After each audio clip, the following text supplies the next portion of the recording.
Welcome to Hari bikes. நான் பார்த்தீங்கன்னா Duke 125 2019 கொண்டு வந்திருக்கோம். இந்த 19 டியூக் 125 பார்த்தீங்கன்னா BS4 மாடல். இந்த BS4 மாடல் மார்க்கெட் ரேட் பார்த்தீங்கன்னா 1,10,000, 1,05,000, 1,15,000, 1,00,000 வரைக்குமா சொல்லுவாங்க. 19 டியூக் 125 BS4 வண்டிக்கு நம்ம பார்த்தீங்கன்னா அதுலேருந்து ரொம்ப கம்மியாக உங்களுக்கு கொடுக்க போகிறோம். 2019 சிங்கிள் ஓனர் 63 சிவகங்கை ரெஜிஸ்ட்ரேஷன் வண்டி பார்த்தீங்கன்னா சூப்பராக இருக்குது.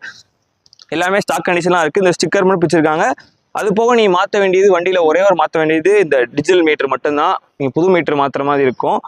வண்டிக்கு நம்ம சொல்ல போகிற வேலை 85,000 மட்டும்தான். நீங்கள் 20,000 மட்டும் முன்பணம் கட்டுங்க. இந்த வண்டிக்கு நம்ம ஃபினான்ஸ் போட்டு கொடுத்துருவோம். 20,000 முன்பணம் போடுங்க. இல்லாட்டி சூழல் இல்லைன்னா ஒரு 30,000 கட்டுற மாதிரி இருக்கும். கம்மியான அமௌண்ட் முன்பணம் கட்டுற மாதிரியே இருக்கும். உங்களுக்கு பெஸ்ட்டாக நம்மளே ஃபினான்ஸ் பண்ணி கொடுத்துருவோம். உங்களுக்கு நீங்கள் நேரில் வந்தீங்கன்னா இது பார்த்தீங்கன்னா டேரக்ட் பார்க் அண்ட் சேல் தான். கஸ்டமர் வந்து விற்க சொல்லி தான் கொடுத்துருக்காங்க. நீங்கள் வண்டி எடுத்து ஒரே ஒரு மாற்ற போகிறீங்க. டிஜிட்டல் மீட்டர் மட்டும் தான் மாற்ற போகிறீங்க. மற்ற எல்லாமே பக்காவாக இருக்குது வண்டியில்.